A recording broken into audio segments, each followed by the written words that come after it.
अस्सलाम वालेकुम। आज का जो टॉपिक है वो है motor functions of the stomach, यानी स्टमक के जो मोटर फंक्शंस हैं वो कौन कौन से होते हैं।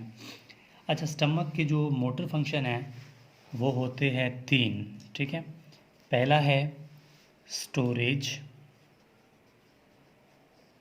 ठीक है, दूसरा है मिक्सिंग,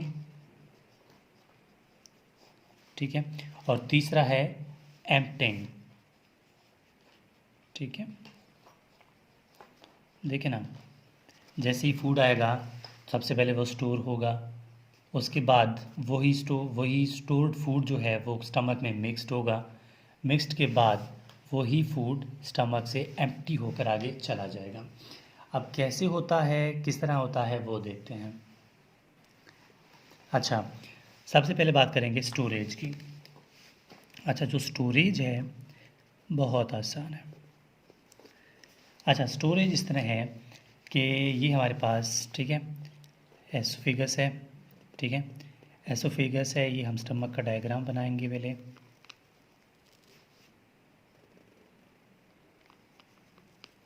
ठीक है, ये हमारे पास क्या है, ये स्फिंक्टर है, एसोफेजियल स्फिंक्टर है, और ये हमारे पास क्या है, पायलोरिक स्फिंक्टर है।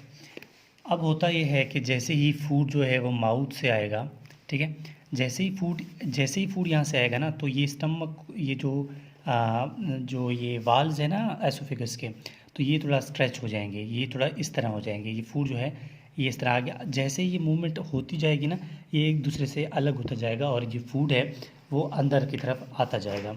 ठीक है, मतलब ये स्ट्रेच होते जाएंगे और जो फूड है उसको रास्ता देते जाएंगे। फूड आएगा, फूड आते आते जैसे ही ये स्टमक पर पहुंच जाएगा, ठीक है, जैसे ही ये स्टमक पर पहुंच जाएगा, ठीक है, स्टमक भरना शुरू हो जाएगा।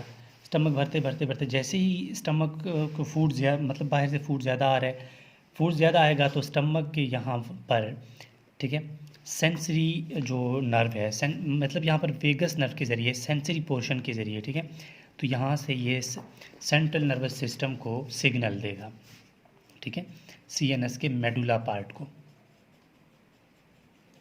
ठीक है, मेडुला को सिग्नल देगा।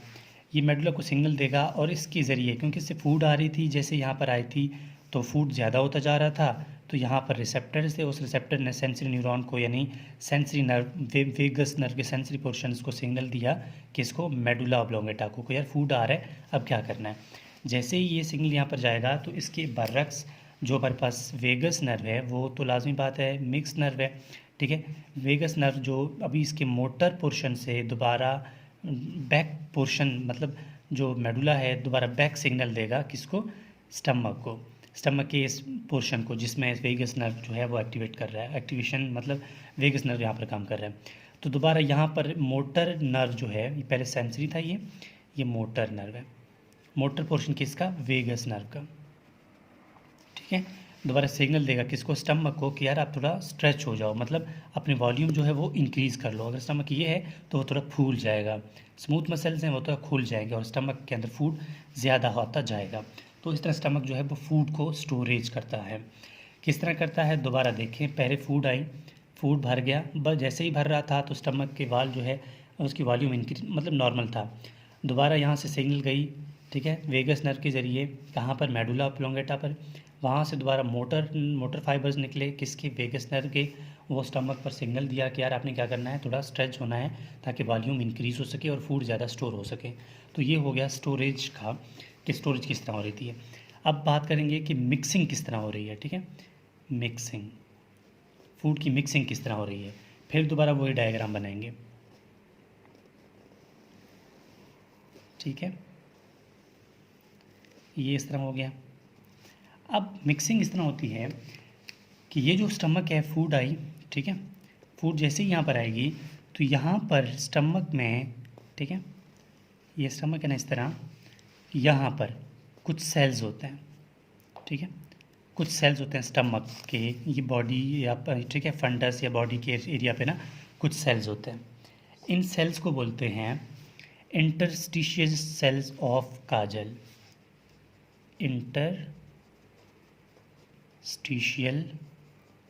Sales of Cajal. मैं इनको काजल पढ़ रहा हूँ, CAGAL, कुछ कैजाल पढ़ते हैं, वट एवर जो भी है, इंटरस्टिशियल सेल्स ऑफ काजल। ये क्या करते हैं, जिस तरह हमारे हार्ट में एसए नोड होता है वो सिग्नल्स को इनिशिएट करने के लिए खुद ब खुद, पेसमेकर उसको बोलते हैं, उसी तरह स्टमक के पेसमेकर को इंटरस्टिशियल सेल्स ऑफ काजल बोलते हैं। क्यों? क्योंकि ये इस साइड पे भी प्रेजेंट होते हैं और इस साइड पे भी प्रेजेंट होते हैं, ठीक है, ये दोनों तरफ प्रेजेंट होता है। ये क्या करते हैं, ये इनिशिएट करते हैं नॉर्मल मूवमेंट को, मतलब स्लो मूवमेंट करवाते हैं, ठीक है। ये स्टमक इस तरह है ना, इस तरह भी सेल्स हैं, इस तरह भी प्रेजेंट सेल्स हैं, ये इस तरह आपस में ना मूवमेंट करवाते हैं स्टमक के वॉल्स की एक दूसरे के साथ। जैसे ये मूवमेंट करवाएंगे, ठीक है, तो ये इस तरह मूव करेगा, ये इस तरह मूव करेगा, और ये इस तरह और ये इस तरह, स्टमक जो है वो बिल्कुल नॉर्मल होता जाएगा। किस तरह बनेगा, अब अगले डायग्राम बताता हूँ। स्टमक कुछ इस तरह बन जाएगा, ठीक है, बिल्कुल स्टमक कुछ इस तरह का बन जाएगा। क्यों? क्योंकि स्टमक के जो सेल्स हैं वो आपस में नज़दीक आ रहे हैं, मूवमेंट हो रही है, मूवमेंट होने की वजह से फूड जो है वो मिक्स होता जा रहा है। अब क्या होता है कि ये फूड सब कुछ पहले यहाँ पर आएगा, ठीक है, ये भी यहाँ पर आएगा, यहाँ पर आएगा, यहाँ पर आएगा। जैसे ही ये फूड यहाँ पर आएगा, ठीक है, कहाँ पर, पाइलोरस एरिया पर, तो यहाँ पर ये फूड पहले इस पर टकराएगा। पाइलोरस यहाँ पर पहले जो है मतलब मूवमेंट नॉर्मली है, तो पाइलोरस जो है वो खुला नहीं होता, बंद हो जाता है। तो फूड जैसे ही यहाँ पर आएगा तो दोबारा ये फूड दोबारा यहाँ से धकेल दिया जाएगा अगली तरफ, ठीक है, पहले तो इस तरफ आती है पाइलोरस की तरफ, फिर दोबारा ये फूड दोबारा धकेल दिया जाएगा, और इस तरह ये प्रोसेस होता जाएगा और ये मिक्सिंग होती जाएगी फूड्स की, ठीक है।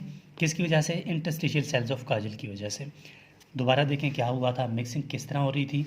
हमारे पास कुछ सेल्स थे इंटरस्टिशियल सेल्स ऑफ काजल, क्या कर रहे थे, जिस तरह पेसमेकर ऑफ हार्ट होता है ऐसे नोड, उसी तरह इंटरस्टिशियल सेल्स ऑफ काजल्स हमारे पास मूवमेंट करवाता है, मतलब नॉर्मल मूवमेंट करवा रहे थे स्टमक वॉल्स की दोनों तरफ, इस तरफ से भी इस तरफ से भी।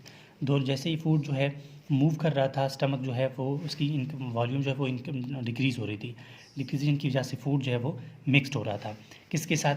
फूड भी मिक्स हो रहा था, इसके साथ जितना पानी था वो भी हो रहा था, ठीक है, गैस्ट्रिक सिक्रीशंस थे, HCl है, ठीक है, यहाँ पर जितने भी इंजाइम्स के सिक्रीशंस थे, या फिर हमारे पास फूड है कायम बन रहा था ना यहाँ पर, वो सब कुछ जो है मिक्सड हो चुका था उस टाइम। किसकी वजह से? ये सेल्स की वजह से। जैसे ही ये मिक्सड होगा तो हमारे पास लास्ट एंड थर्ड स्टेप आता है एम्प्टिंग ऑफ स्टमक। अच्छा, एम्प्टिंग अभी किस तरह हो रही थी? सिंपल बात है, जैसे ये फूड जो है स्टमक है ये, ठीक है, अब क्या हो रहा था कि जैसे ये फूड भर गया, ठीक है, जैसे ये फूड भर गया, ये स्ट्रेच भी हुआ था, मिक्स्ड भी हो गया, अब सब कुछ ख़त्म होने के बाद ये पाइलोरस जो है, स्फिंक्टर जो है, ये खुल जाएगा, फूड जो है मतलब वॉल्यूम जो है इंक्रीज़ हो जाएगी। जब वॉल्यूम इंक्रीज़ हो जाएगी तो स्टमक के अंदर प्रेशर बढ़ जाएगा, प्रेशर बढ़ने के बाद ये स्फिंक्टर जो है वो खुल जाएगा, स्फिंक्टर खुलने के बाद फूड जो है वो आगे आगे मूव करता जाएगा और स्टमक जो है वो एम्प्टी होता जाएगा। सिंपल बात है। अगर हम इसको इस तरह सिंपल अपने अल्फाजों में लिखें तो हम कहेंगे कि food volume increased as a result stomach wall stretched, ठीक है, so pylorus sphincter have been जो है open, so food which present inside the stomach will empty from the stomach, यहाँ से निकल कर मज़ीद जो है वो डुडीनम में आ जाएंगे। तो ये 3 स्टेप हमारे कंप्लीट हो जाते हैं, storage, mixing and emptying of the stomach. Storage की समझ आ गई, वही वो वेगस नर्व से हो रहा था। मिक्सिंग मैंने बता दिया इंटरस्टिशियल सेल्स ऑफ काजल की वजह से हो रहा था, और जो एम्प्टिंग है फूड जो है वो ज़्यादा हो रहा था, उसके बाद मतलब वॉल्यूम इंक्रीज़ हो रहा था, वॉल्यूम इंक्रीज़ होने की वजह से जो फूड कंटेंट है वो प्रेशर इंक्रीज़ होने की वजह से स्फिंक्टर से बाहर निकल आ रहे थे। So this is whole about motor function of the stomach.